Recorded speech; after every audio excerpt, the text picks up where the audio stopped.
Let's see here. That's going live over there. We can shrink that.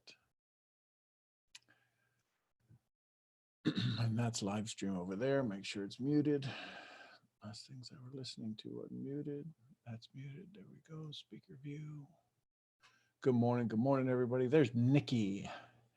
Nikki in the dark. Good morning, Nikki. Good morning, everybody. Looking at the chats. Good morning. Yep, there we go. Good morning, everybody. Hey, listen, as you get started, let me record here. Hey, good morning, Misfits. It is Friday, not Friday. I don't know what day it is. It's Tuesday. Is it Tuesday? Yeah, Tuesday, February 25th, 2020. It is an amazing morning here in Dallas, Texas, a nice 44 degrees or something of that nature. And we're getting ready to get started here, have our 368th conversation together. And in this call, it's going to be more about questions and conversations. And I got to tell you I couldn't leave last night, my desk, going through the meditation that I was going through and some of the questions that I was writing down. So before we jump into those, go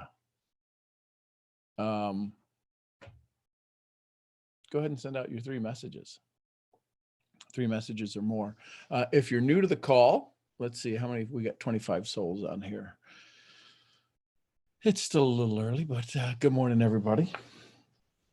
If you're new to the call, drop an N in the chat. Drop an N in the chat. We'd love to welcome you to the call and congratulate you and tap you on the shoulder and go, are you sure? Oh, let's see here. So here's some questions for you as we get started on this Tuesday morning. Couple of things that here's a question for you to ponder as we get started. What sustains you? If you ask that question from a 30,000 foot view, what sustains you? And that's the funny thing. If you really ask that, because there's a lot of ways you can answer that. What sustains you? What keeps you? What keeps you? The answer that comes from that is pretty interesting. Habit is what sustains you. If you really dive into that, if you look at what you do on a daily basis, the things that we can predict, the things that are predictable, the things that keep you insane, the things that keep you from having to deal with everybody's asking you, what do you do? What are you doing? It's habit. We kind of eat the same kind of food on a regular basis. We go to the same places on a regular basis. So how can you start to not sustain? How can you start to thrive? How can you start to do more, be more, have more? Is there stuff you need to do less of, right? Is there habits you need to change? But that was one that really stuck out to me. That's one I circled. So let's see here. I don't know. I'm getting the feeling. Has anybody had another aha or an awareness or an awakening or a question that's just driving them? If you have something or it pops up as I'm starting to read this stuff, go ahead and raise your hand, because that seems to work pretty good with this community. And I'll do my best to recognize it and see it, and we'll have a conversation. So I got to tell you, the last 4 or 5 pages. So this thing, so I was listening to somebody the other day, and I started to write this down. This is from the very beginning of an invitation that you say, I want to discover the truth as it really is. Please help me. I want to be what I truly am, not my ego and conditioning. I don't want to waste any more time. I wish to be finished from what is false. My life, lived in identity of a person's, feels very restricted. Shallow, is not really working. I want to know and be in harmony with God and truth. I wish to wake up today the unchanging perfection that you point to, and I witness in you. I want to be in that state permanently. And that goes on and on and on and on and on. So let's see here. So here's some questions from last night.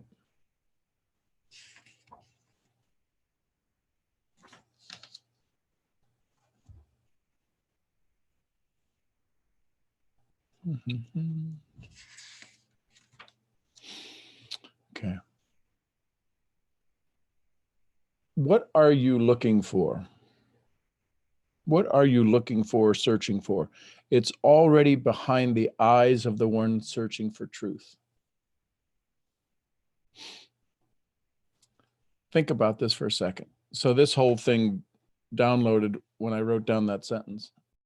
How many of us would say if we were pirates, matey, if we were pirates, how many of us would be looking for a treasure? Right? If we were pirates in the movies, we were looking for a treasure. We'd have a treasure map. We'd know where to go look. But here's the question. Here's the thing, the way the story downloaded to me. If we're searching for a treasure, think about this. Isn't the treasure already buried? Isn't it already there? That's what that said to me. The thing that we're searching for is already behind the eyes of the searcher. The treasure is already buried. The love you're looking for is already there. The freedom you're already looking for is already there. What does it take for us to do? It doesn't need to show up. It's already there. What needs to happen for us? Don't we need to then just find it? You ready for this one? How far away are you from your peace? Literally, we measure things, right? Man has come up with a way to confine space and time. We give it days, we give it a calendar, we give it minutes, we give it seconds. The sun, I really don't think cares. We actually set our clock by it, not the other way around. All of these things in the universe that move simultaneously and move in such a way, in such a form, in such a fashion that we pay no attention to. It pays no attention to us. So how far away are you from your peace? In this journey that you're on, this journey that shows that there's a timeline from this point to that point, how far away are you? How far away would you like to be? How long is the journey to your destination? How long is the journey to your goal? How long are you making it? How long does it need to be? What pain do you still need to suffer to have your freedom? What are you going through right now? What are you awakening to? Right? When we lose a loved one, how long does that hurt? Until? How long till we fall in love with somebody? How long till we fall out of love with somebody? How long is the pain that you have to suffer to find your freedom? How much longer? How much pain is there in freedom? Sometimes the old story we carry, sometimes the old story that we bring along is a story of discomfort, a story of pain, a story of challenge. And the new story wouldn't have any of that. So how long is it going to take to learn how to tell your new story?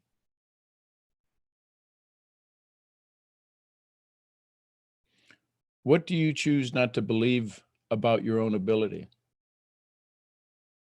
We all hear this. Our friends tell us this all the time. You're stronger than you think you are. You're smarter than you think you are. You're more courageous than you think you are. You have more capacity, more capability, more, and yet we don't hear it. What do you choose not to believe about your own ability? What would have to change for you to start to believe that? What old story is going to have to be thrown away when you choose to believe in your own ability, your own capacity, your own capability? And maybe it's not about doing more, it's about doing less and being able to focus on what you want, more of what you want and less of what you don't. Ooh, y'all ready for this one? Somebody grab RBP's ankles, because this one's gonna, the greatest illusion created by the devil is to convince you that he doesn't exist.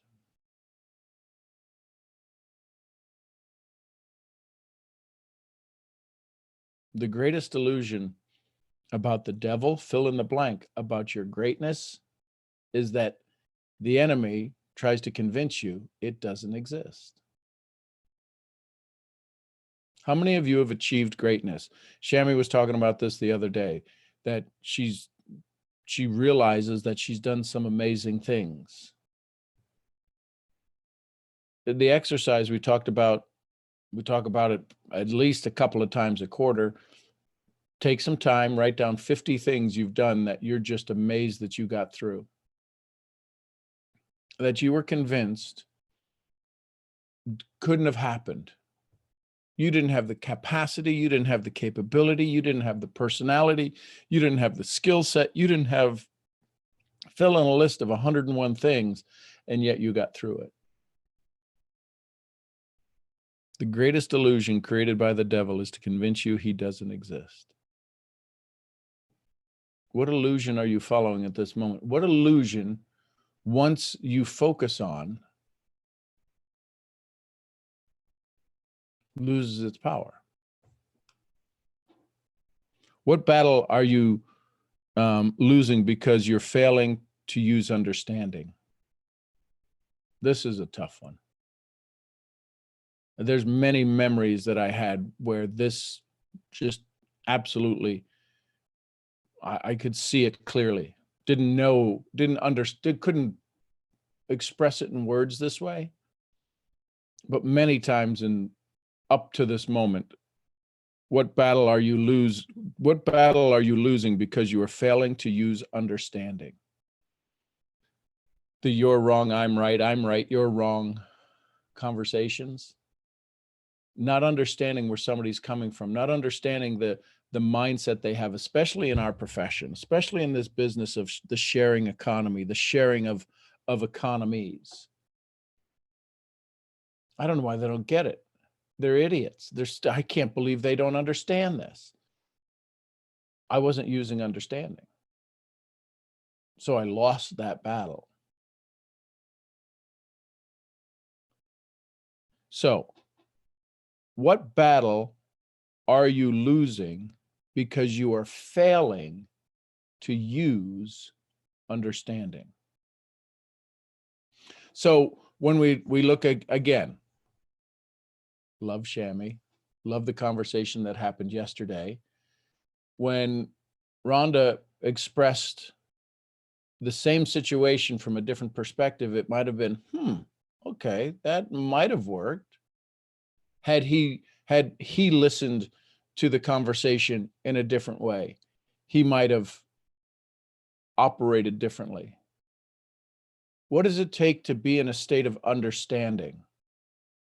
Not being right, not being wrong, not being correct, not being in charge, understanding. The best way that right now it downloaded to me was when you babysit somebody else's children, not even your grandchildren or your nieces or nephews, somebody else's children, when they scream and holler and you just go, "Aw," as opposed to yelling and screaming or spanking, if that's even allowed anymore, your own or some family that's closer to you. What does understanding mean to you? How would you sit differently in an understanding as opposed to a conversation or debate as a mediator? What battle are you losing because you are failing to use understanding? What are you not considering to gain What are you not considering so you can gain a new understanding of your world? Well, that takes patience. What are you not considering to gain a new understanding of your world? That's what the awakening is. Hopefully, that's what these calls do through and for you. What have you not considered in your daily activities? What have you not considered in your friendships, in your relationships, in your co-workerships, in the world surrounding you? What have you not considered that's keeping you from gaining a new understanding of your world? Right? Dr. Wayne Dyer said it the best: change the way you look at things, and the things you look at change. What are you refusing to look at differently? What is the opposite? In Wallace D. Wattles' book, he talks about one of the 7 universal laws, and one of them is the law of polarity. Right? Positive, negative, up, down, in, out, opposites. If I'm 1,000 miles from you, guess how far you are away from me? Not 1 centimeter more, not 1 centimeter less than 1,000 miles. What are you, so what is the opposite side? What is the looking through the other eyes of the world around you? What are you failing to consider that would give you a new understanding of your world?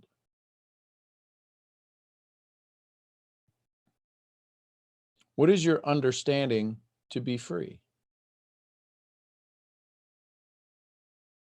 What would your understanding, if you had to explain freedom, being free, state of mind, free in your body, free in your hunger, free in your finances, free in the 6 areas: body, mind, society, family, spiritual? What would it be free to be spiritually free?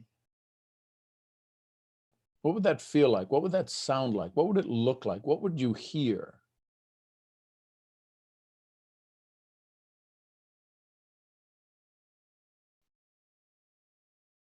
Who has something they don't like? Who does not like that thing? Is it, oh, so who has, anybody on here? Is there something in your life you don't like? Yeah. Yeah. So then here's my question. Who does not like that thing? Is it the I? Is it the I who is you? An idea of don't like, who is not liking it? Which part of you is not liking it? Because the you that is present, there is no like. Like is a way of comparison. I don't like that music. Compared to what? Would it be my mind that doesn't like it? Could be. But is it, but your mind really hasn't made a decision about it. Your mind doesn't like or dislike things. Isn't it the story? Isn't it the identity that you've become? You're a person who doesn't like that. That's the identity. That's not who you are. That's not the thing that beats your heart. That's not the thing that makes you fall in love with something. This unemotional, this thing that you become aware of when you watch a sunset. That's you becoming aware. That's you slowing down. That's you stopping. That's you just becoming aware. In awareness, everything is possible. So then the question is that if there's something you don't like, if there's something you don't like, which part of you doesn't like that? Because if you don't like that and I like that, that's just that's identity. I don't like when people reject me. Addiction to approval, identity, old story. How come some people can do sales well and other people can't? How come some people can stand in front of a room and others can't? How come, fill in the blank? How come some people can sing well and others can't? It's identity, skill set, capacity, capability. What part, if there's something you like, is that not identity as well? Like is a comparison. What happens if you love everything? What happens if you love everything? God looked at the earth, God made the earth, and he said, what? It is good. How can anything be bad?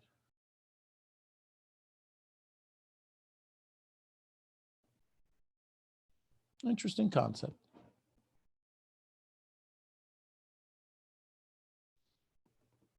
So if there's something you don't like, and there's something that circles in your world that you don't like, can you ever be free? If there's something that circles in your world that you like, that you have a desire for, can you ever be free?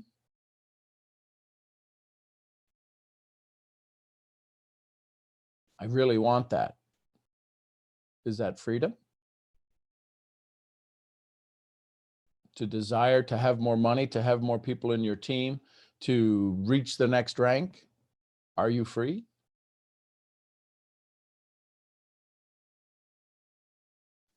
Just Wouldn't desire make you like but do who is desiring? When you desire to be more present for your bride, isn't your ultimate goal to be more in love regardless? When you're learning you spend 2 hours to learn, because you shared this, 2 hours to learn about how it is you can connect deeper with your love, to be more present, to understand things better, right? I go back to the one that hit me earlier. What do you there's the greatest delusion? What battle are you losing because you're failing to use understanding? You sat down, had a conversation, and all of a sudden you decided to understand your world a little bit better. And the battle you were dealing with, the challenges you were dealing with, the frustration or the despair, whatever the word is you want to use, all of a sudden you decided to use understanding and the world got better. Not much else changed in that situation other than you applying understanding, other than any of us applying understanding. How many of us have ever sat and we hear the stories of, and I've used this expression already before, gentleman gets on the subway in New York City on a Sunday morning with 5 kids, and from the ages of 3 to 9, and they're just running up and down the subway car like banshees, knocking papers out of people. And a lady comes over and sits down next to him and says, could you rein in your kids? They're just being absolutely destructive. And he kind of awakens and he says, I apologize. Kids, come sit down. Come sit down. And he finally gets them under control. And he looks back at the lady and he says, I apologize. We just came from the hospital and their mom passed away. Same kids, same unruliness. All of a sudden now our heart goes out to them because the story changed. Our understanding of the situation changed. What if we were to have a conversation with somebody and every time they answered something, we looked at the source of that answer versus the answer itself compared to us? I think that's stupid. I think what you do in a business is absolutely ridiculous. Are they putting me down, or is the source they have of their understanding not been awakened to the rest of the story? Is it not your responsibility then? Is it not your possibility then? Maybe not even responsibility, but possibility to understand what does Covey say? In the, was it 7 Habits of Highly Effective People? He says, seek first to understand, then be understood. Somebody goes, is that a pyramid? Isn't that interesting? I love when people ask me that. I've heard many reasons why people say that. I'm curious as to the reason why you share that with me. What understanding are you not using that's causing you to lose your battle? Paulo Coelho in the book Manuscript Found in a Cross says, no heart has ever been injured on its way on its journey. No heart has ever had to suffer on its way to its journey. No heart has ever had to suffer while it's on its journey. The brain suffers all the time. The mind suffers all the time. When somebody throws an arrow at you, isn't that interesting? I wonder what caused them to launch that. What fear in their own mind caused them to launch that? What aisle am I stepping in that they're already in? Right? If I'm going to go hunt a deer and I'm going to shoot an arrow, I have to be in the same place as the deer. If I'm going to fire something at something, I've got to be in the same place. Right? So when somebody fires a shot at you, they're in the same place as you. That's their defense mechanism. That's their way to protect. They're only doing all they can do. And we call it rejection. We call it the uninformed. We call it a variety of things. What if we were to ask, that's an interesting question. I'm curious where you gathered, what you've gathered up, where did you gather up enough courage to come up with that opinion?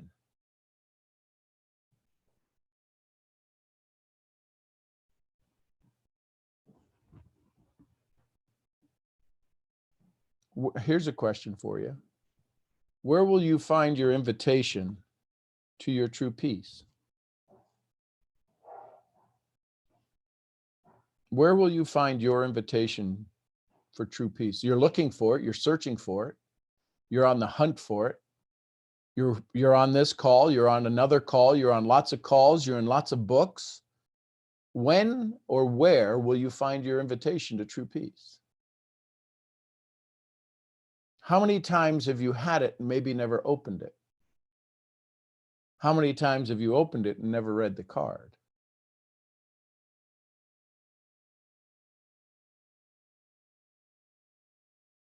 How long until you find true peace? What would need to change? It's not the outside world. Epictetus said in his book, The Manual, for those of you with desire, put it on the shelf until you decide what is within your circle of influence and what is outside your circle of influence. Once you determine the difference between those two and you stay focused on what's in your circle of influence, you can then go pick desire up off the shelf and live in joy.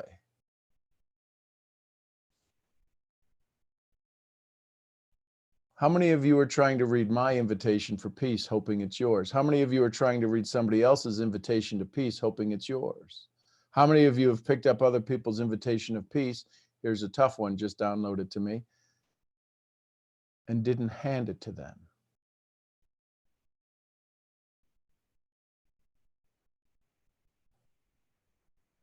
In the car, I'm going back to Chamois yesterday.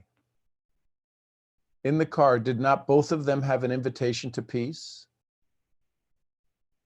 In that situation where we're in frustration with another soul, don't we hold their invitation to peace? When my bride is frustrated and she comes home from work and she's frustrated, had an interesting day at work, don't I hold her invitation to peace? The way I react, the way I respond, the way I follow her love languages and have the sink clean. Am I responsible for her to open it? No, I'm just responsible if I have it to deliver what I have of that invitation.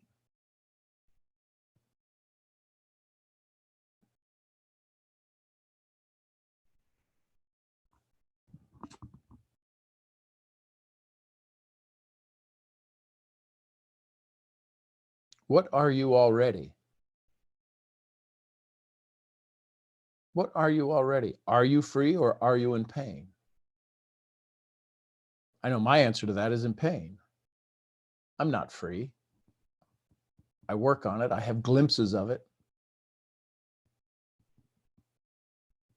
I may sound like I'm freer than most.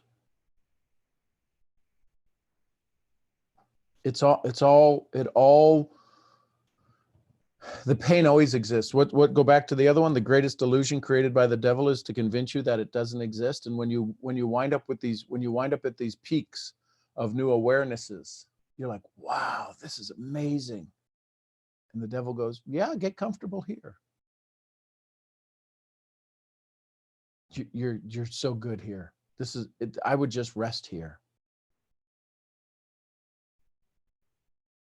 And then what starts to happen?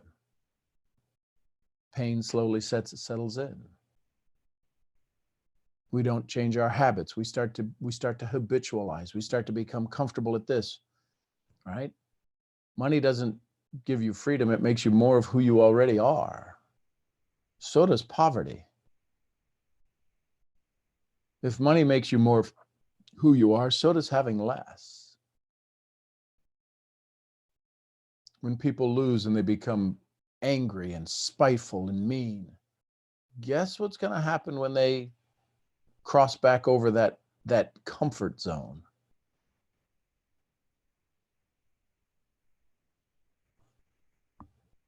Here's a question for you. Oh, no need to answer this. If you've ever said, I want to be free, I want to be free, I'm going to be free, doesn't that desire demand that you be trapped? If you create the plane, don't you also create the plane crash? If you create the car, don't you create the car crash? If you create the idea, I want freedom, aren't you saying then that you're trapped? The I am statements, I am rich, doesn't that say you're poor right now? I am healthy, doesn't that command you to be sick right now? I'm just asking. So here's a question. Where did you wake up this morning? Follow this for a second. Where did you wake up this morning?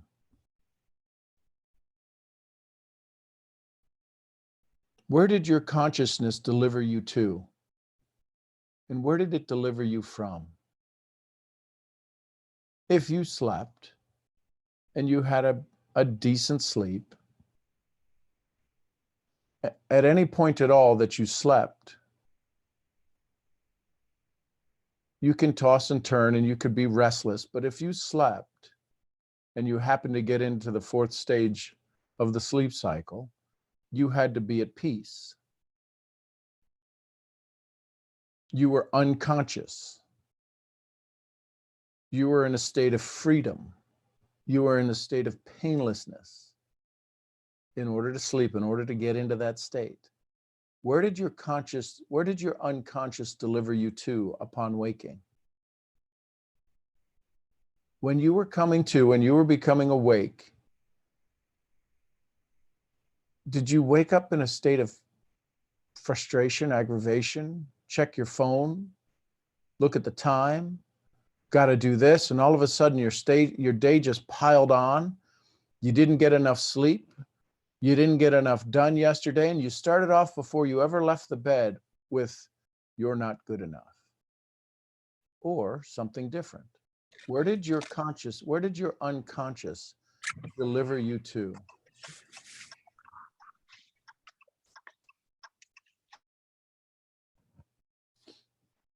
RC, your mic unmuted. I muted you back, but just wasn't sure if you wanted to share something, because I know you've always got some neat stuff to share.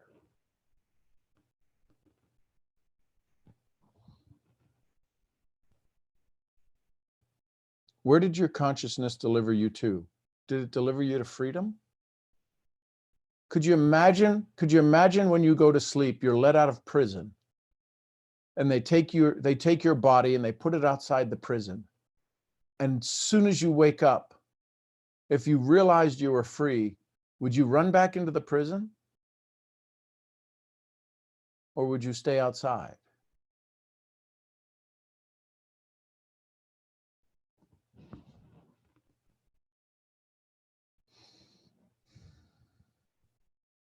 If you were to track your day, Nice. if you were to track your day and have to write down your feelings, what would be your number one feeling? What would be the number one feeling that if you had to put tick marks next to happiness, joy, frustration, aggravation, not enough, behind the time, late, all of these things, if you had to do that, what would that look like? What would be, which one would have the most check marks to it? Be aware of how your day is running you.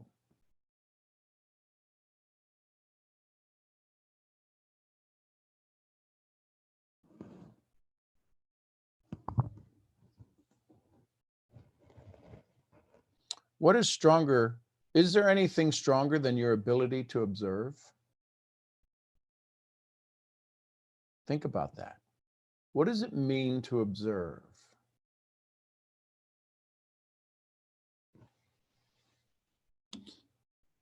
You're watching coworkers have a dialogue. How hard is it to sit there and one of them's your friend and one of them's not your friend? How hard is it to sit there and observe the dialogue versus jumping in the middle of it? How hard is it for you to sit across from a prospect and observe their state of mind? How hard is it for you to sit across from your loved one and observe their way in the world? I want to wring their neck. I want to, I can't believe they just do stupid stuff like that. Isn't that interesting? If at the moment you're making the judgment, if at the moment you were passing the judgment, if the moment you were coming up with a criticism, if that was the last moment you ever had to see them, would not that criticism might change? Which part of you is the one that's frustrated and overwhelmed? It's not the I that beats your heart.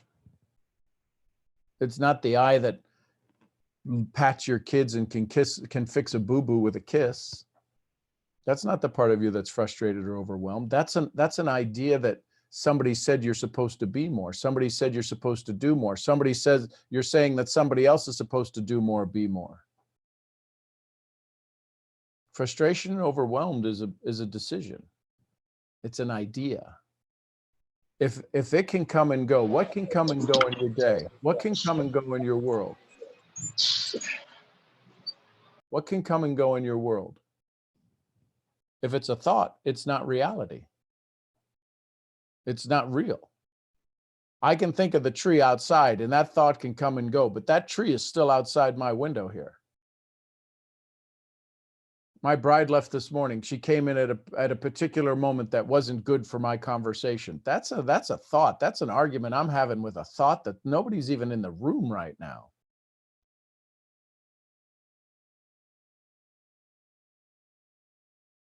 At what are you frustrated? At what are you overwhelmed with? Wanting to do more. How can you do more? What leverage can you have to do more? What leverage, what ways can you become aware of to have more done? Is it about you doing more? If you're going to do more, wouldn't it be fair to say that there's a lot of things you're doing? The Pareto principle, the 80-20 rule. 80% of what you do only produces 20% of your results.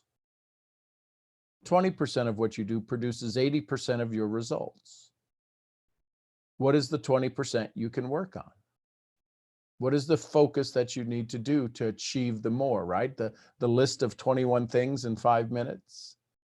To find the thing that is most important, to find that goal, the one domino. There's one domino that if you focused on the one domino, it would knock down all the other dominoes. There's a difference between being really busy and producing amazing results and still being exhausted in both ways.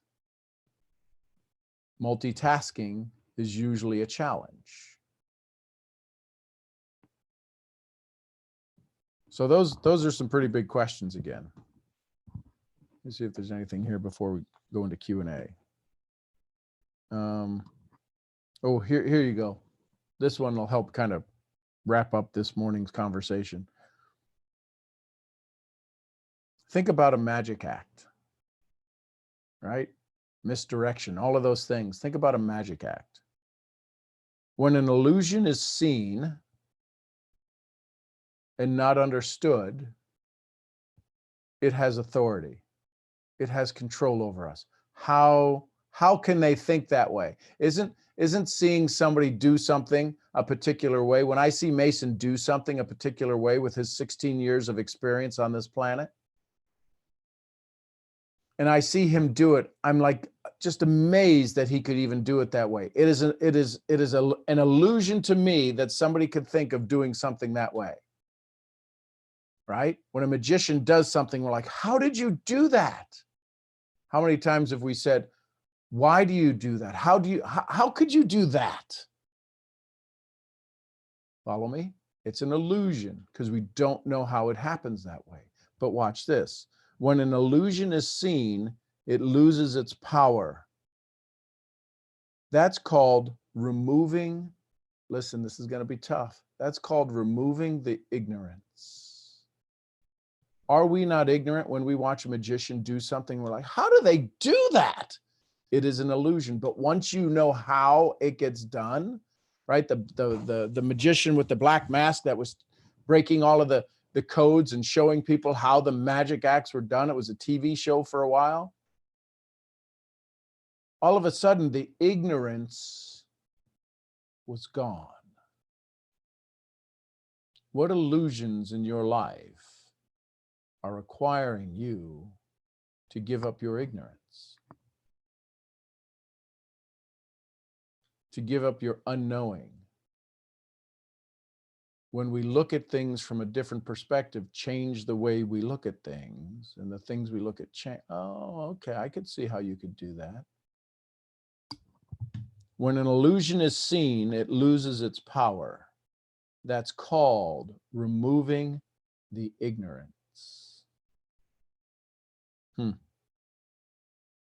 What in our life today would help if we moved the ignorance that we have about it? Be it about a person, be it about a coworker, be it about a loved one, be it about our profession, be it about when somebody rejects something about us. Is it rejection or is it just ignorance?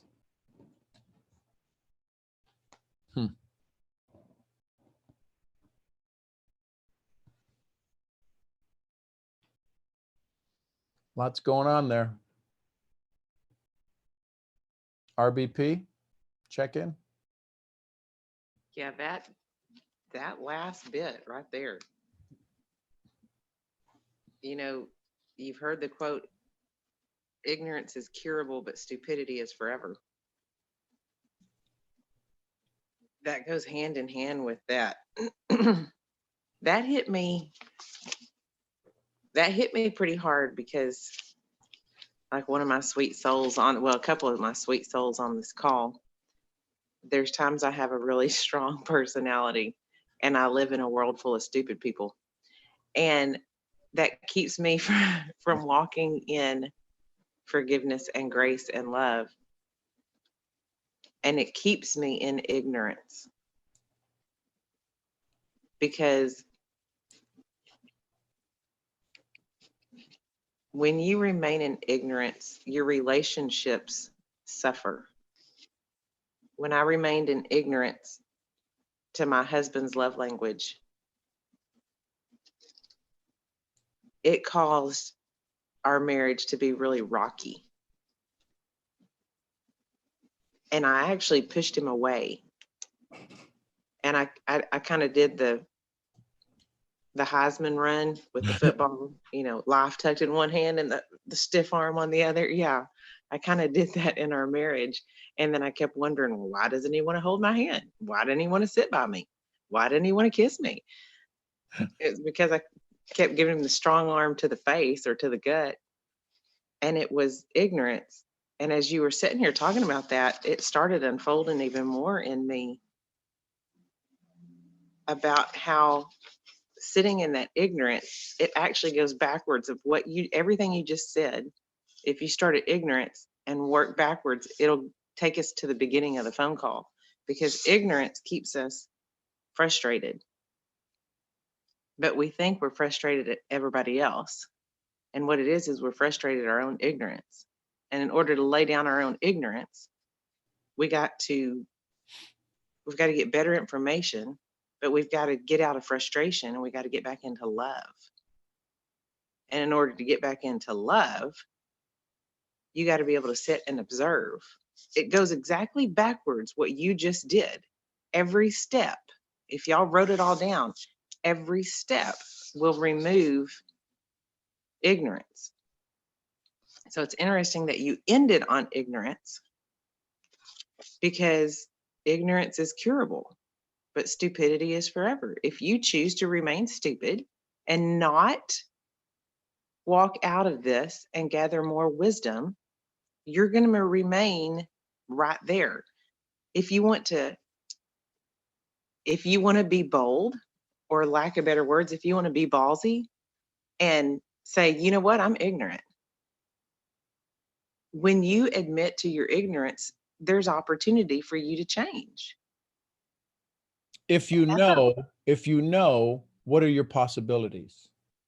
Yeah. If you don't know, what are your possibilities? Right. Unlimited.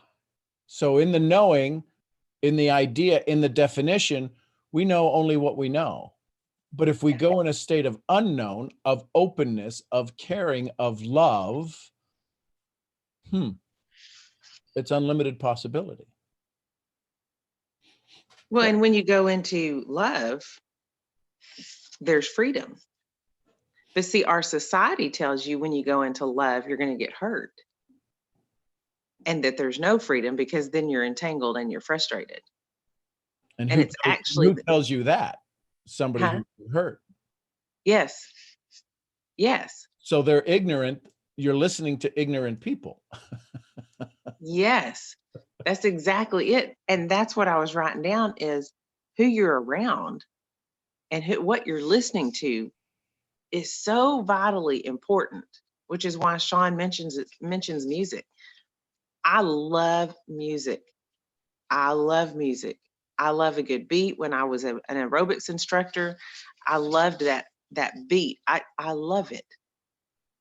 But the words that come along with a lot of those songs puts your mind and your heart in a place of either utter stupidity or complete bondage, or they probably go hand in hand, honestly, because stupidity creates bondage. And it's harder to get out of that than it is ignorance. And I also wrote down, and I can't remember if you said it, I can't remember who said it, but there's a quote that says, what you understand, you stand under. Wasn't me. That's too smart for me. Stop. Don't say that. Power of your words. Stop it. I'm going to check you on that.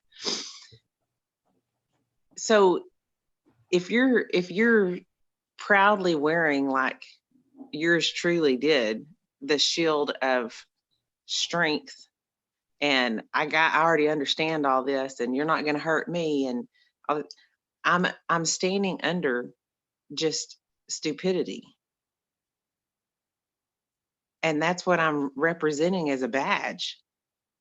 And I'm like proud of it. But when you start standing under stupidity, look at the word that came out of my mouth next, pride. And if you do read your Bible, pride before a fall and a haughty spirit before destruction is in Proverbs.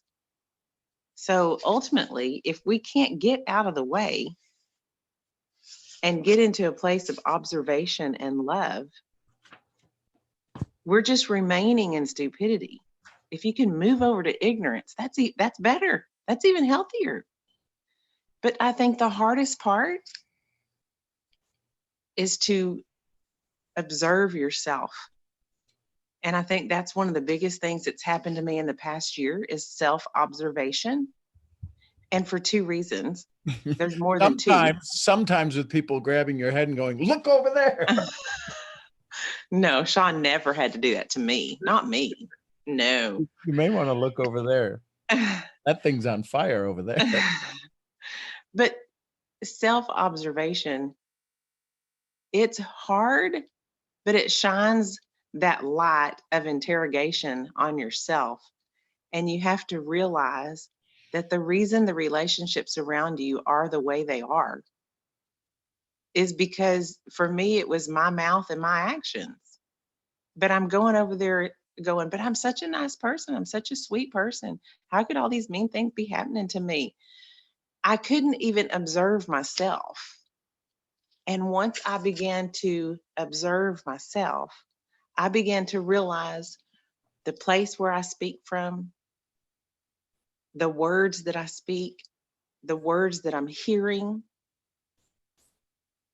And all my relationships got better. Some of them drastically changed to the point where I couldn't be involved in them as much.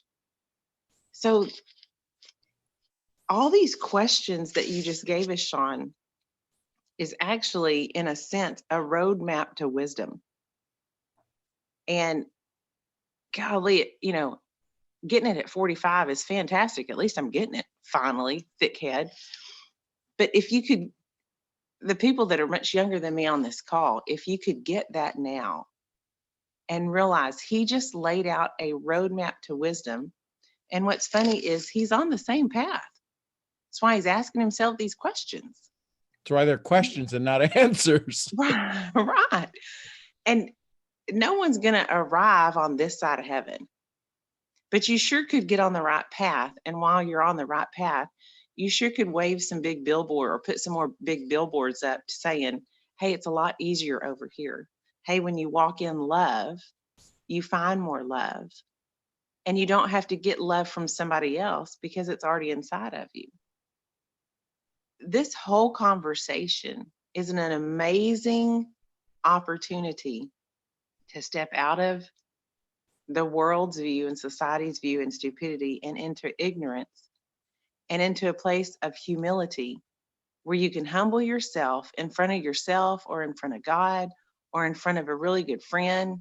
Because I have to do this in front of Sean all the time and go, I don't know this. I don't understand that. For my personality, that's very hard to set pride aside. But Yeah, boy, when you do. So when you ask that, where does the answer always come from? Me. Mm-hmm. Yeah. It's not that I'm the guru with the wisdom. When people hear that, they go, oh, I wish I could talk to Sean. Sean doesn't have the answers. No, he just asked really good questions. And then he holds me accountable. And then the awakening happens. Yes. Because it is a safe place. It is a place to say, I'm growing.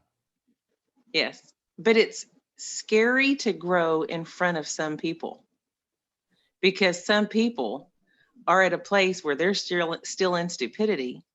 And as you grow and you go, oh my gosh, I never knew that about myself. They're going to be the ones, don't be this person. They're going to be the ones to go, see, I told you you were like that. Don't be that person. That's lack of humility. That's pride. And so we create all these spaces that we have nowhere to be vulnerable. But as you do, and you have a safe place, and that's what my friendship with Sean has provided me, is a safe place to be vulnerable, to be able to get to the place where I can walk in love more often. Don't get me wrong. It's still a struggle for me. It is still a struggle for me to not want to pinch somebody's head off. A year ago that would freak out because I gave her my phone number. Yes. Yes. But on the same token, as you get into this place of love, who can you show up for? And who can you sit and observe and not have to inject value? And how much freedom will that create for those around you when you get to the place where you can sit in observation and you can sit in love and you can help ask the right questions to them. So if you just walked backwards through all these questions he gave us, it's a beautiful roadmap to any relationship that you could possibly want, because it starts with you. And I love that that's the answer. It starts right inside of you. For me, it starts inside of me and my relationship with God. And when I go there and I sit there, that's when people are attracted to me, because I get to help somebody.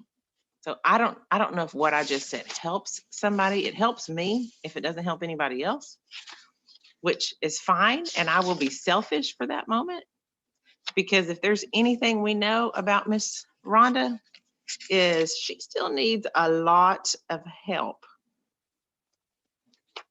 And by being on this call and listening to this, I'm getting it. So here's something that came up. Y'all remember that that little, it was sitting here on my desk, the one that starts off with this, right? And then it says, I will help you build your business. So I just crossed it off and said this. Nice. You build your you. You build your you. Because if we're going to help somebody get into this profession, into this business, into this ideal, the worthy pursuit of an idea, the idea of freedom in all areas of their life, that's what our business is deciding to do. We don't want to make them free in one area and make them even a prisoner, a worse prisoner in other areas. We have to go help them build them. So what would happen to your prospecting questions? And I know I'm going to get calls about this, not from anybody on this call, from other trainers. What if there was no longer a script and your desire, your goal was to help them build themselves? Would you ever need to teach them a comp plan? I don't know. Now, people need to understand how to get paid. People need to understand how to exchange their time for money and how to understand leverage.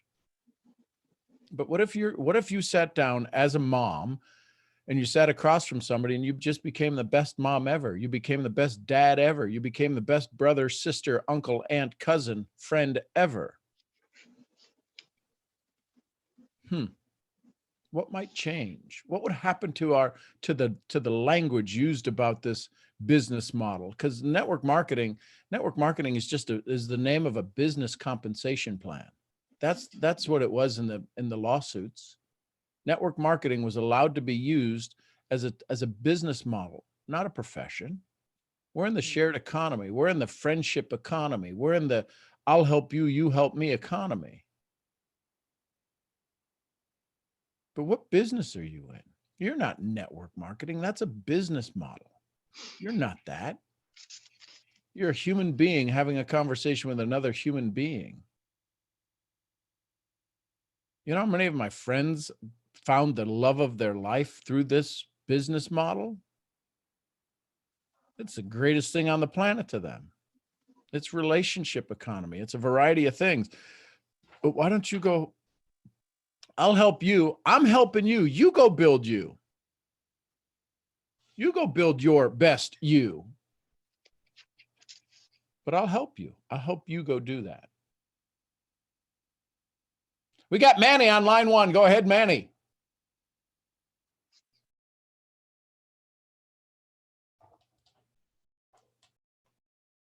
He's probably in the office running out the door right now. Negative. No. I'm on baby duty. Oh, look at that hair. So I had raised my hand for something different, but hearing Rhonda speak, it kind of clicked, right? I could finally say something downloaded.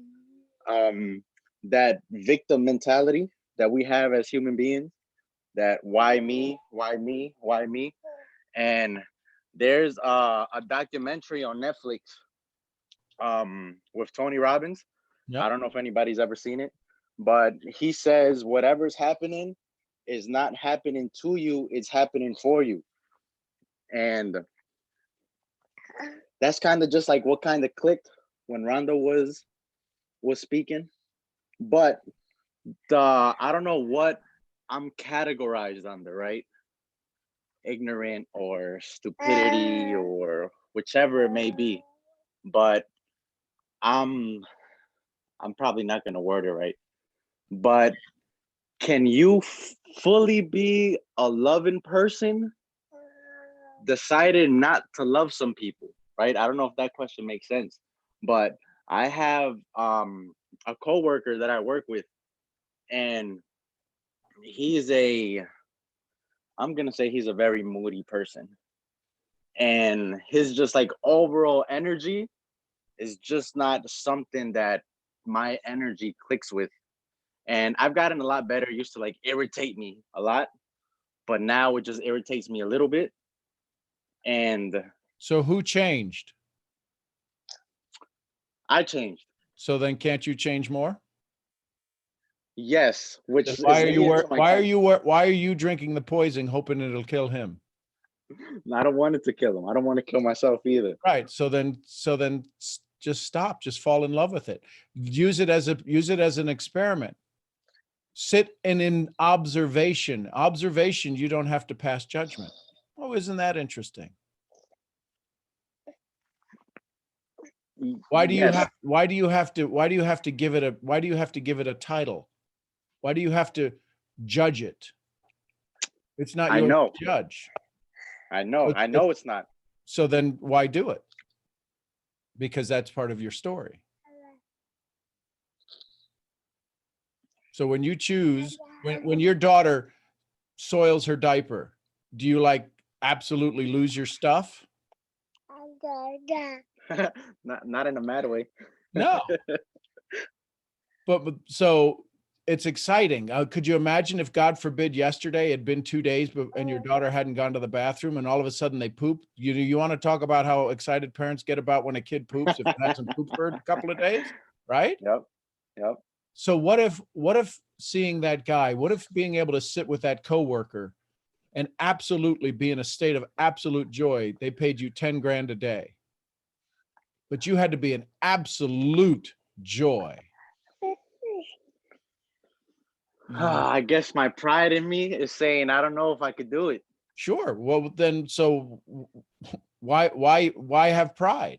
Pride's helping who? Nobody. Now, you wanted me to make this real quick, real fast for you as a dad standing there right now? Yes, sir. How much of your daughter is made up of you? Just by simple math. This Half. is little man. This is little man, but Little man. probably say half. About more, Half. probably 90%. Well, 90% looking at that face, but let's just say half. Yep. So the law of quantum physics, we're going to throw science in here. The law of quantum physics says that once electrons are entangled, the entanglement, right? Once they spin together, they'll always spin together, no matter how far apart they are. They've taken electrons that have spun together and moved them to the other side of the moon, and they could instantly spin. They change rotation instantly. There is no time delay. So what that says is that if we're made up of electrons, protons, croutons, and neutrons, and you're having a bad day and your pride shows up, guess what happens to the man? Half of him, his pride shows up and he gets frustrated. He gets aggravated. He has a bad day. So how many bad days do you want your boy to have? None. Then suck it up. Make a decision. This is now not affecting you. It's affecting everybody that's a part of you. Are your mom and dad still alive? Yes, they are, sir. Yeah, guess what happens when you have a bad day? Guess who else has a bad day? Guess what happens when they have a bad day? Guess who has a bad day? You have a bad day, your son has a bad day. You call it coincidences, you call it a variety of things, but we are all connected. It's why if we decided to stay in love, then the world would change. Hey, Manny, here's a funny way to think about your coworker. Yes, ma'am. Can you sit across from your coworker and observe that he's constipated in his thoughts and just wait for the moment that he has a emotional BM and rejoice with him when he does?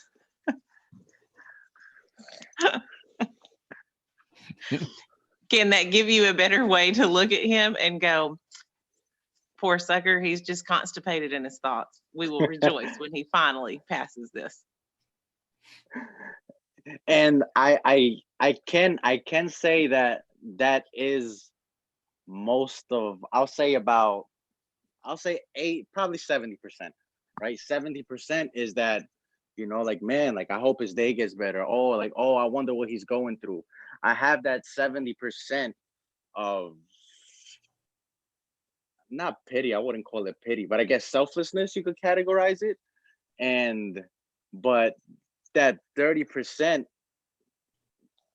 it affects me momentarily. It doesn't affect me for the day, but it affects me for that moment, for those 60 seconds of my life that I'll never get back. Manny, what do you mean it doesn't affect? It affects you right now. You're not even at work. You're having an argument with a thought. Don't give me any shit. I know. Good Lord, you're who right. do you think you're talking to?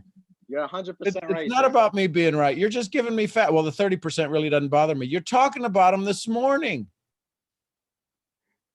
It's the other way around. It's 100-0.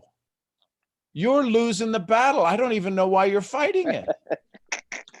Well, here's another thing that hit me as you're sitting here, as I'm kind of giggling watching this. Oftentimes, Manny, in my life, those people that come into my life that just irritate the crap out of me are usually the ones that are going to minister to me, and I'm going to minister to them. And God brings those because it takes those kind of people for me to see something in myself that hasn't been changed. And so what I see in them that is irritating is just a reflection of what's inside myself that needs some work. And I say that from experience. Sorry, I'm making you growl, but I say that from experience. And that person who challenges you, who rubs you the wrong way, isn't always a negative state. Ask Rhonda. Ask anybody who associates with me on a regular basis.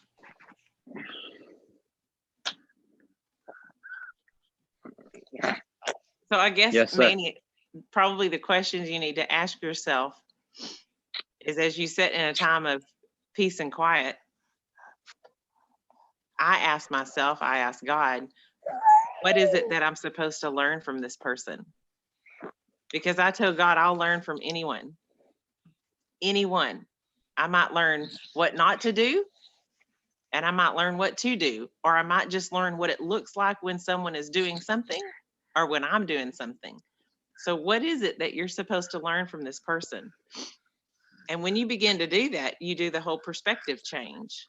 And then you almost become eager to be around that person because something else is going to be shown to you that you need for yourself. But I only say this, Manny, and I say it with a giggle because this is the crap that happens to me. It's funny we keep using the word crap. This is the crap that happens to me. And it's a way to remove the constipation. It's really interesting. Okay. That makes a lot of sense. And so, Manny, I'll leave you with this last thought, and then we're going to go on to Raymond Barbuto. But Manny, so how many times today could I tell you to not love your little boy? You can tell me as many times as you want to. Yeah, but how many times would you believe it? How many times would you choose to listen to not love your little boy? Negative 100. Right. So then why are you letting this guy take your love away from your little boy? Yes, sir. Hang on, before you go forward, Manny, you're making every woman on here fall in love with you. I just want you to know that right now. Like you got us lining up going, I love Manny, I love you. Nothing more attractive than seeing a man love their baby and hold their baby and rock their baby to a woman and to a mama. So I'm proud of you and who you are and the man that you are. You're amazing. Thank you so much. Thanks for having the courage to ask the question, Manny, and to be vulnerable.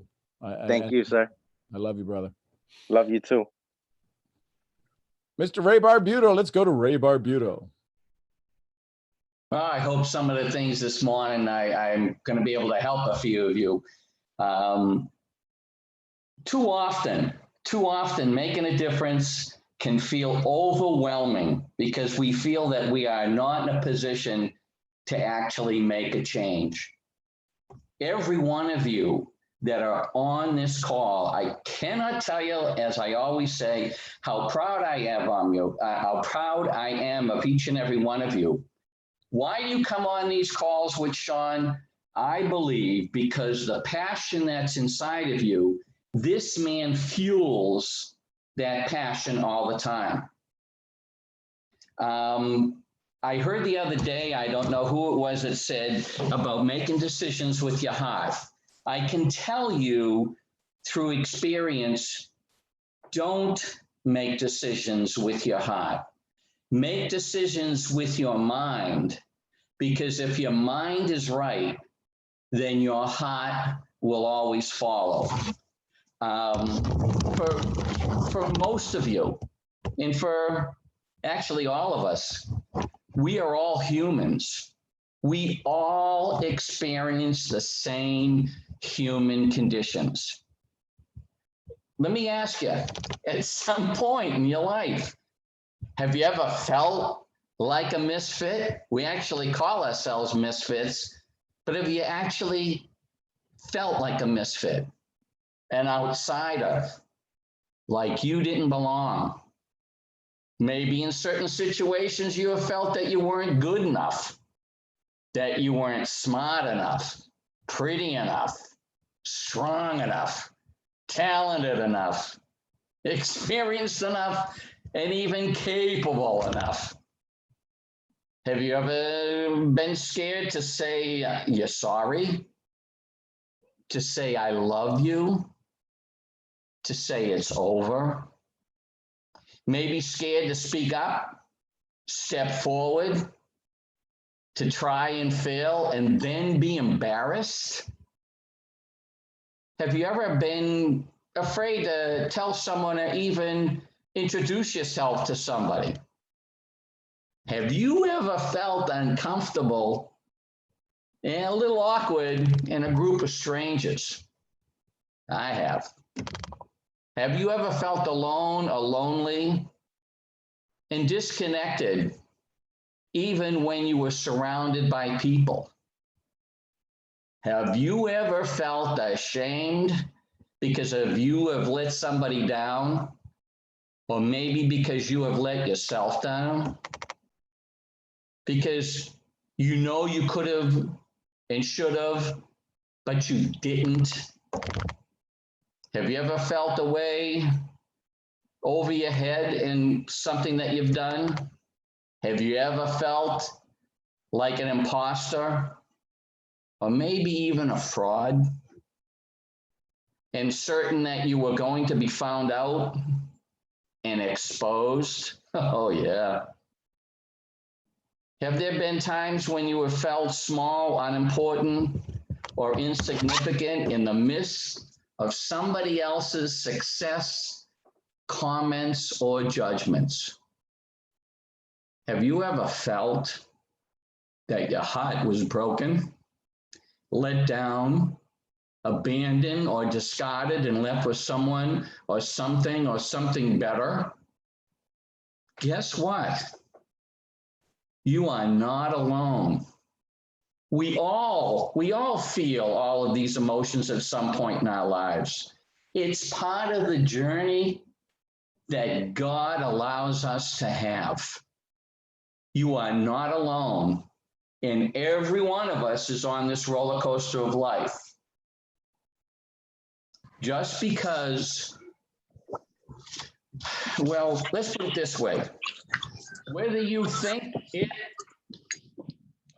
or not, every one of us walks around with a sign on that says, "Make me feel important." We all do that. So I'll leave you with this from Mother Teresa. She said, "Never worry about numbers. Help one person at a time and always start with the person nearest you. That is what Sean tries to teach you every day. Sean, I'm very proud of you. Love you, brother. Appreciate you. Thank you for that. And let's go to Bree real quick. Good morning, Bree. We've got Bree on line 3. Good morning. Good morning. Can you all hear me? Yes. Okay, perfect. So first off, I absolutely love each and every one of you. And I hope you all are having a great start to your day. I actually rose my hand for a completely different reason, but when Manny started talking, I was like, okay, God, like this is it. Because I actually just experienced a situation very similar to what Manny was explaining. I was working with an employer, and the overall energy, the overall atmosphere was very positive, and very like me. And I think that's why I was drawn to the job, obviously. But there was one energy that was in my office that I mean, I was like Manny, how he had the moment on the call just now. I was like that every single day, taking a piece of her energy into my own home. And it's crazy. I remember one day I literally went home and I was like, Bree, why are you worried about somebody that is nowhere near you? Like, they are not in your area. And at that time I think I was in Dallas at that time. I was in a completely different state. And I just kept having this person in my mind. And so for me, this is what helped me. And I say this as a suggestion, hoping that, it may bring you some joy as well. But I started playing this little game with myself. And I was like, okay, well, thus far, I've allowed myself to take a piece of her with me home subconsciously. So what can I do to give her a piece of my energy? And then I was like, okay, Bree, like I could give her a hello, a good morning, you look nice today, or even in my thoughts, because I started doing that, and I still realized that I was still taking a piece of her home. But what changed for me was when I started saying it to myself in my own thoughts. And anytime a negative thought came into my mind about her, or about a situation that involved her, it didn't even have to, have her directly in the room. But if her name was brought up, or if it was, whatever the case may have been, I would think of that thought and I would say, I love, and I would insert that person's name or insert the situation. And so by saying that, even in my mind, or if I would physically say it out of my mouth, it literally changed. And it it may sound a little crazy to some people, but it literally, I felt it change my entire makeup from like head to toe. I could feel it inside my body, changing my entire mood. And I kid you, like for me at least, I could feel like a slight smirk, and that slight smirk started turning into a full blown grin, and it would just change my energy. And so and then I started noticing as well, when I did that, it started changing her energy as well as how she addressed me and how she approached me as well. And so I said that to hopefully, help you out in that situation, because I did see a lot of improvement with that. And it really, and even with other situations, not just with her, I even use it. I used to have really bad road rage. And as I'm saying this, I'm driving on the road right now. But I used to have really bad road rage. And if somebody would cut me off, or even if they didn't physically cut me off, but if they had the blinker, or, if I assumed that there was an intention there, I would automatically think these, raging thoughts. But I started changing that and saying, I love them and I hope that they get to their destination safely. And I started to realize that energy in me, that negative energy that tended to weigh me down in those moments and make me even more angry, it left. And I just felt like I felt at peace. And for me, I really felt the presence of God in those moments. And so,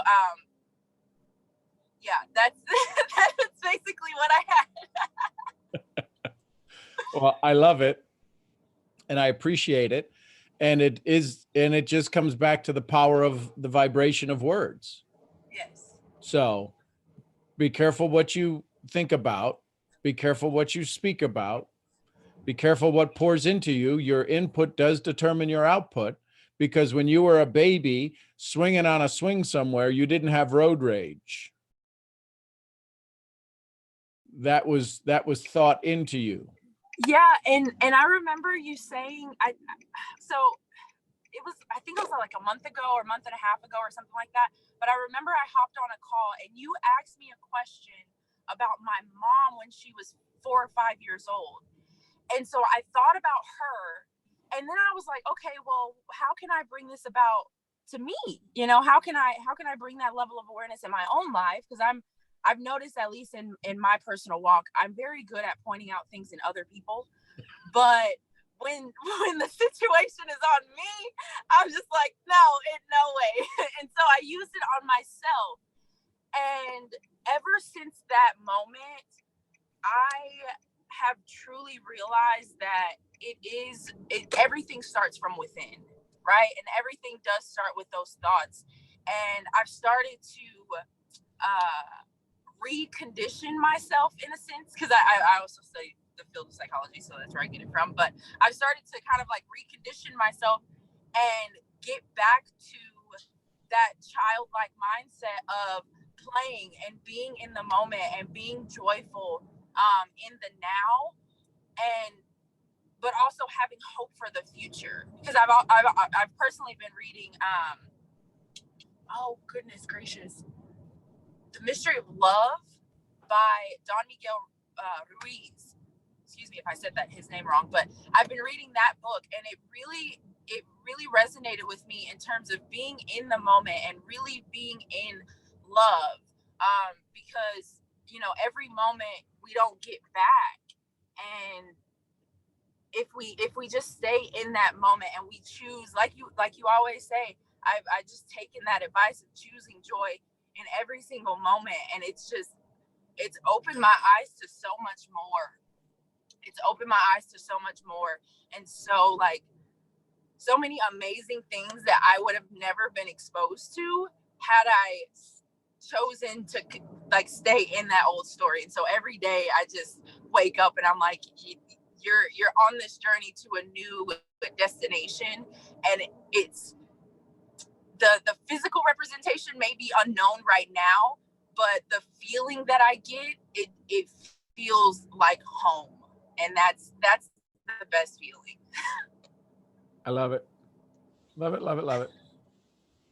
What a great conversation. Thank you, Bree. Thank you all. I love you all. And I hope you have a great day. You too, Bree. Hey, let's go to Shammy.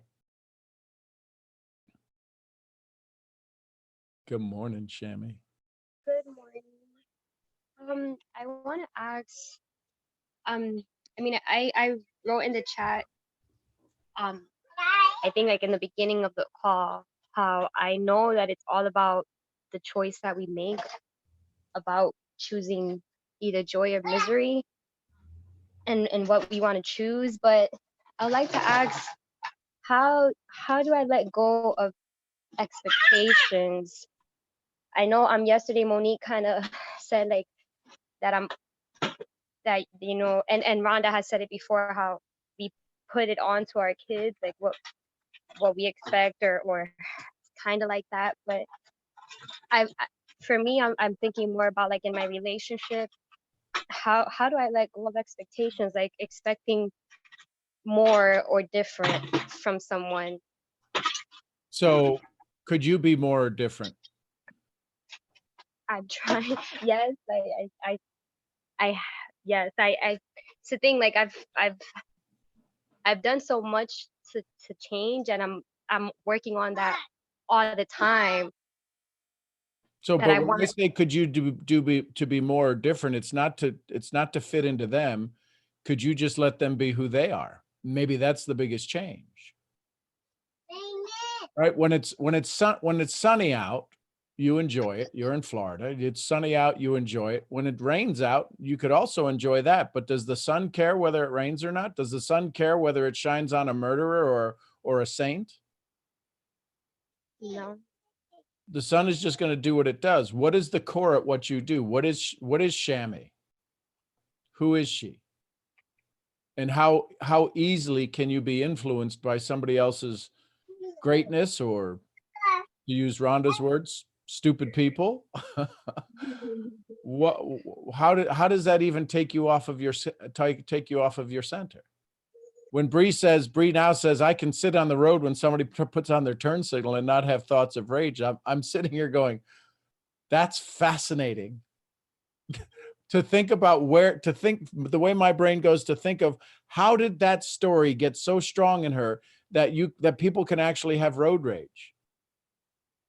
What an interesting concept to try to figure out and understand what was the process, what was the formula, what was the recipe that started that, because when she was 2 years old, she did not have road rage. That was a thought in process. So this expectation that you have for others is where your heart gets broken, is because we expect them to do something different than who they are. What if they were just who they are? How many times are your kids going to cry today? Do you have it written down? Do you have an expectation of how many times they're going to cry and scream and yell for you? Not really. No. So then how could your heart be full of joy if you don't know that answer? Because you're going to be the mom, and whatever they do, it pales in comparison to the love you have for them. Now, there's a whole rest of this story about people not pouring into you, people not providing to you, people taking away things from you based on you wanting other people to provide things for you.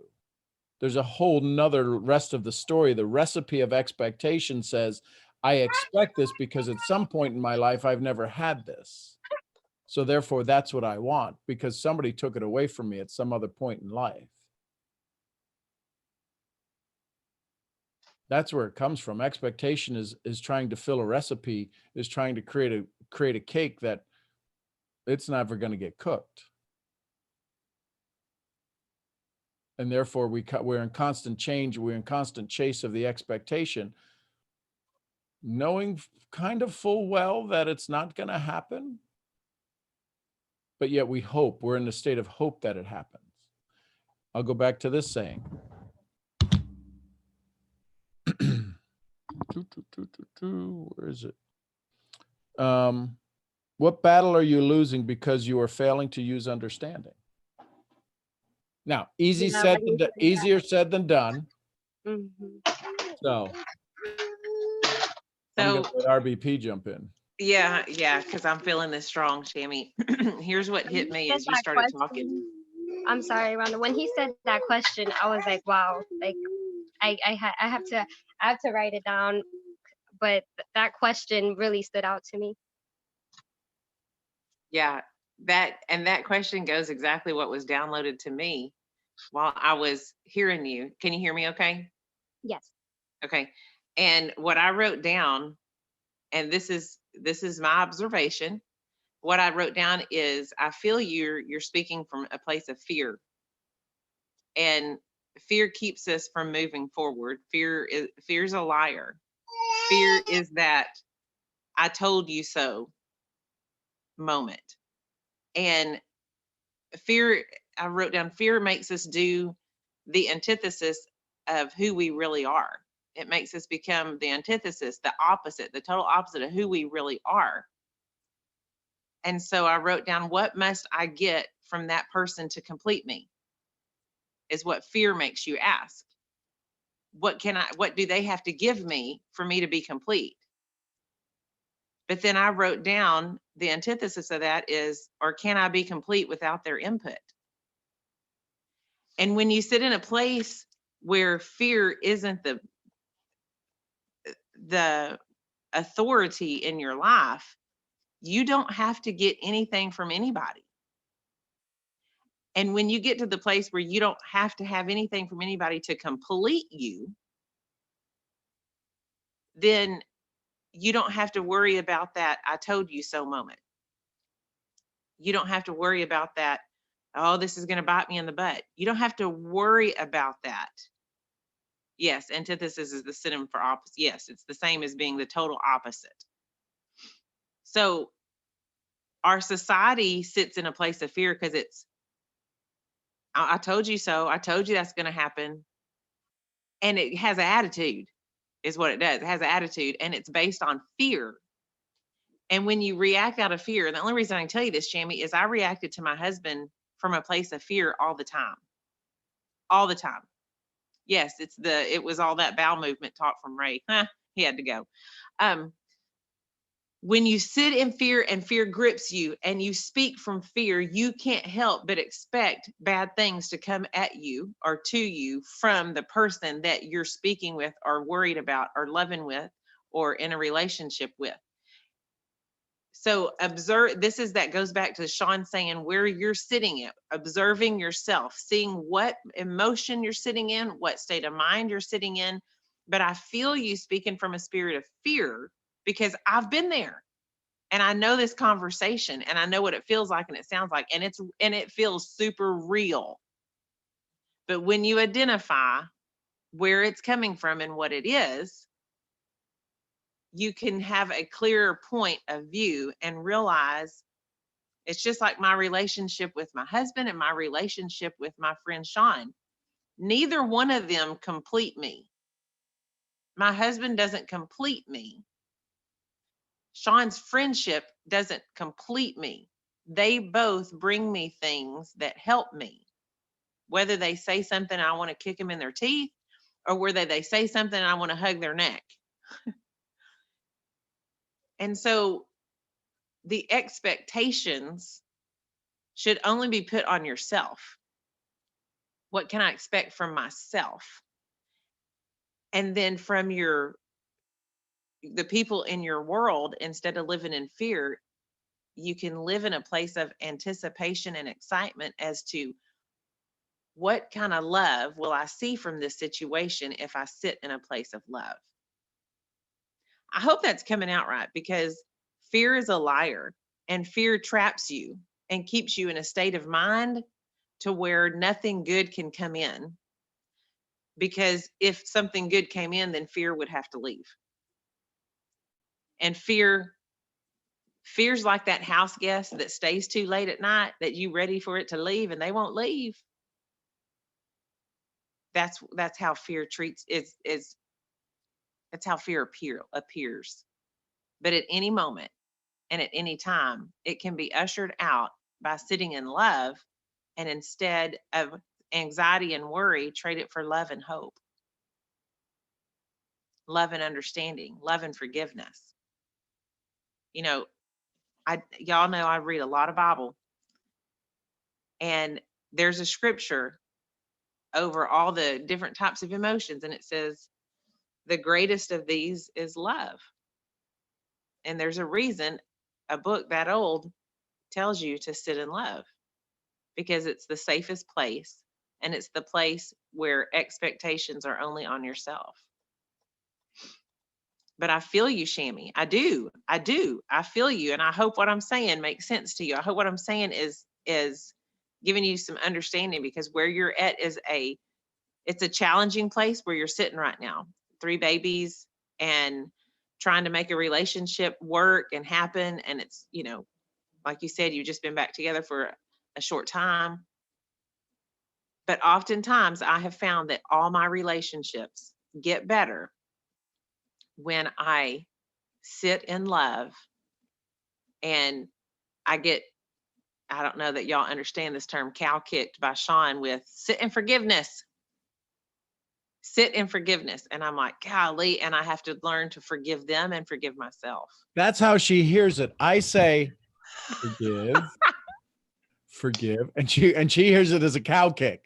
I say, I just type a text, forgive. And she's like, that cow kicked it. He goes, sit and forgiveness. No, that's not how it sounds. I want to let you in on the other side of that story. See, that's a perfect example, Shammy, of sitting in fear and sitting in love.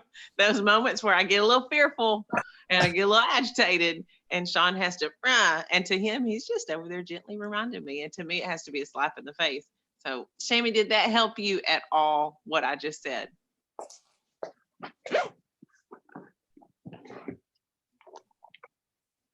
Maybe we lost Shammy. Uh-oh. That's actually Kelly. I know. Did we lose Shammy? We might have. That could be the universe again, right? The Yeah, enemy. good thing is you got it recorded. Yep. Hey, Kelly, let's go to you real quick. Oh, I'm sorry. I didn't even realize I unmuted myself. Okay. Okay. So, I'm really nervous right now, but hey, everybody. So, first off, I'll start with my name. It's Keely. Keely. Yeah. Thank you, Keely. Yes. It is Keely. I got nervous. I heard it on mute, so sorry, Keely. It's okay. So, everybody, I've been on Sean's calls for, I'd say, almost a month now, and I've always been like low key about it and just kind of listening to everybody. And I just kind of wanted to say hey to everybody. Oh, Jesse is the one who told me about your calls, Sean. Awesome. And literally, I think, actually, I know your calls every morning have been the easiest habit to, create. Like, I don't miss one single day. So it's crazy because I try to work out once a week, just to create the habit. Right. And I just can't follow through. But your calls is like every single day I have to. Oh, Right. You, So thank you, Keely. yeah, I just wanted to say hi, everybody, on this beautiful Tuesday morning. And hope everybody has a great day. Thank you, Keely. Thank you for sharing your smile with us and your energy and your joy. I'm grateful for it. And I mean that. I appreciate that. Thank you. We got over on the YouTube chat. There's people over there on the YouTube chat. Sandy asked this question. She says, I have a question. Do we suppress our feelings by choosing joy over and over instead of processing our other uncomfortable feelings? Great question. If you choose true joy, if you choose true love, if you choose true peace, say that 10 times fast, listen carefully. What processing has to be done? If you were to put frustration or aggravation in the wood chipper of love and all that came out the other end was love, what processing needed to be done? What determination, what conversation needs to happen in order for you to be in peace? If you choose, if it is true, it's not a masking of it. We're not spraying potpourri. We're not spraying poo-pourri after we've used the restroom and trying to cover it up and it smells like, a pig with perfume on in the restroom. You can process when you decide what you're going to do with that emotion, you're either going to keep it or let it go. You're not going to blend it because it'll always, that negativity will always win out because it's a mindset. So it's a great question, but we're not suppressing our feeling if we choose joy, if we choose love. It's the only feeling that can exist. Can darkness, I'm in a room completely dark and I light one candle. Can the room ever be dark again? There's still places of darkness in it, but light one candle and the room is lit. Darkness doesn't win anymore. So it's a great question, but you're not suppressing it. You're hiding it. You're stuffing it away. Choose what to do with it. But when you choose joy, you can't be joy and go, oh yeah, I'm going to go sit in joy with Rhonda, but this isn't going to be fun. I'm going to make believe, look how fun this is. Look how fun this is. 21 hours in a car with her.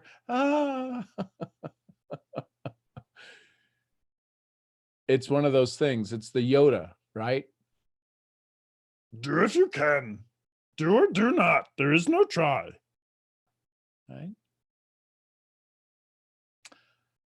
So there you go, folks. I have to run. We've got Brianna. And so, Brianna, if you hang on to that question, we can chat on it tomorrow. But I've got to run. I've got to get to the airport. And I will, I appreciate y'all. Great conversation this morning. Love you all. Thank you for everybody that shared. Heal the pain, the joy, love, empathy. Okay, makes sense. Good. Thank you, Sandy. Thanks for being on the YouTube. I'm like going worldwide here, folks. I appreciate y'all. Thanks for y'all bringing your energy. Thanks for bringing your joy. RBP, thank you. Everybody, thank you for being there. Love you tons. And you know what? You make the world a better place. And for that, I'm grateful. You allow me to do what I love to do. And that's be me. I'm Sean Murphy, founder of Mental Profits. I'll see y'all where?